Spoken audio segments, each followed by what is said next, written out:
The sequential Trigon-6 is coming out, is released already. I don't know, Sunwarper, this is your gig. So tell us all about this. I saw the price and then I saw the price and stopped caring whether it was out or going to be out. I just like the fact that it exists.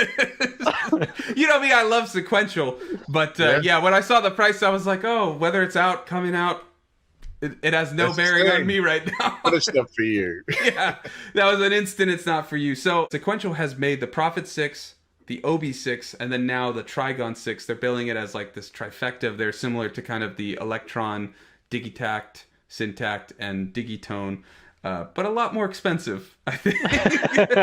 But the biggest thing about this synth is that they put in a ladder filter similar to what they had with the Pro 3 mono synth, but now it's a 6-voice polysynth. 3 newly designed voltage-controlled oscillators with triangle, saw, and pulse waves.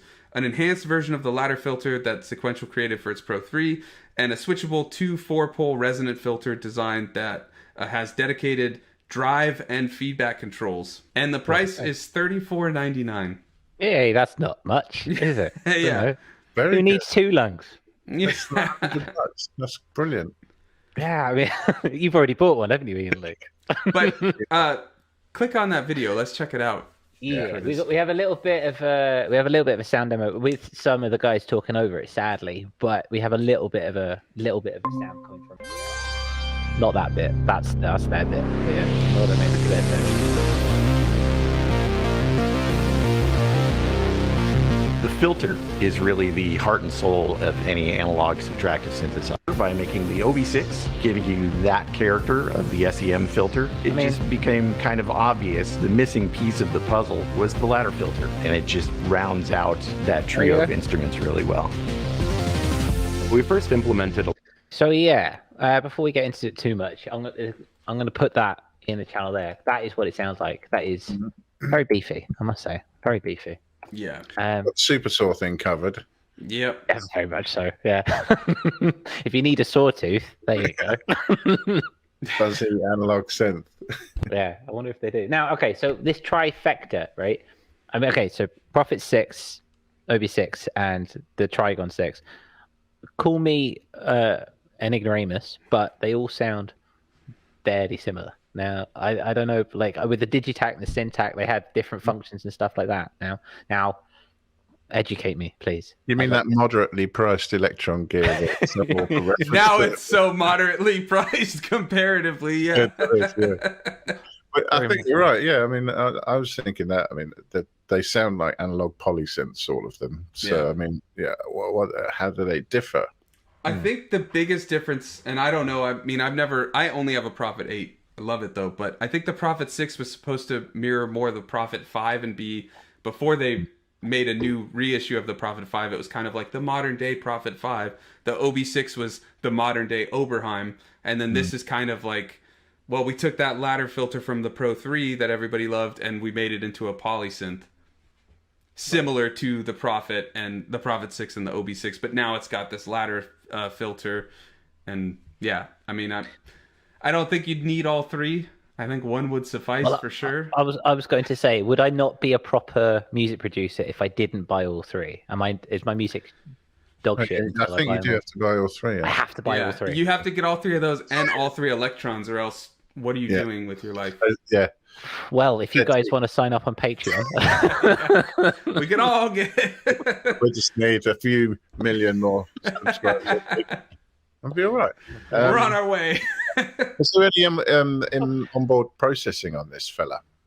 I believe so. All the other ones have, of the Prophet 6 do. Yeah, I can see it's got that same effects section. It also has 500 user presets and 500 factory presets. That's a good number of presets. Yeah. Got to give them that. Dual effects. Because it's kind of in competition with Moog 1 and other things like that, isn't it? Yeah, but it's poly. But it says dual effects section provides studio quality reverbs, delays, standard and BBD, chorus, flanger, phaser, and ring modulator. It also has that feedback on the filter. You can get some really nasty sounds with that. Yeah. I like that they're doing something a bit different with the filter on this. Yeah.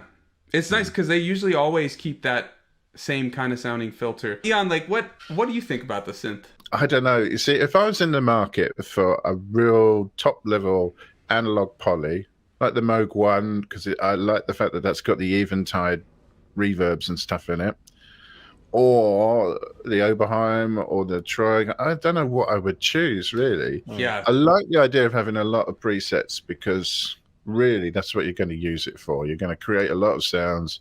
You want everything in there. You don't want to be messing around with a manager, chopping them in and out and so on.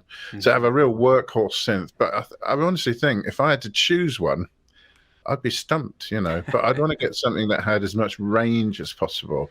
And this, I think, is going further in that department than the Oberheim does, or some of the other ones, some of the other competitors. I think seems to be a little bit more flexible. Yeah. That's what you want, right? The only con that would hold me from any or a lot of those is 6 voice.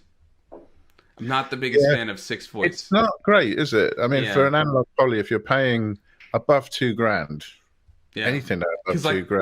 The Rev 2 from Prophet, or from Sequential, but the Prophet Rev 2, you can get to up to 16, but the standard one's 8. My Prophet 08 is 8, and I couldn't. I mean, you could make it work, but it's like if you're paying those premium prices, and I understand there's issues with adding more voices and things like that, but it's like if you're paying those premium prices, you want what is suited for you. But you're buying it as an analog poly. The poly bit's kind of important, isn't it? Yeah. And I think 8's kind of like a minimum, really. That's the sweet spot for me, 8. 8 or more. Yeah. Curtis, what about you? In a similar fashion, the thing for me at the moment is that I mean, it sounds great. It sounds awesome. Could also get it as a decent VST. We're talking about the Cherry Audio MG1 in the Patreon group in the week, and you could get similar vibes from that for free. And I mean, if I had the money and if I had a place to store it and this was my full-time job, then yes, probably. It sounds really nice. It's the one out of all of them we've had over the past couple of weeks. It's the one that's really made me prick my ears up and go, ooh, that's really nice. But expensive. 6 voices though, again, for that money, I might buy a Prophet. Hey, so if you like that clip, consider going across to YouTube, Spotify, or Apple Music to check the full Audionautic Deep Space Network live stream.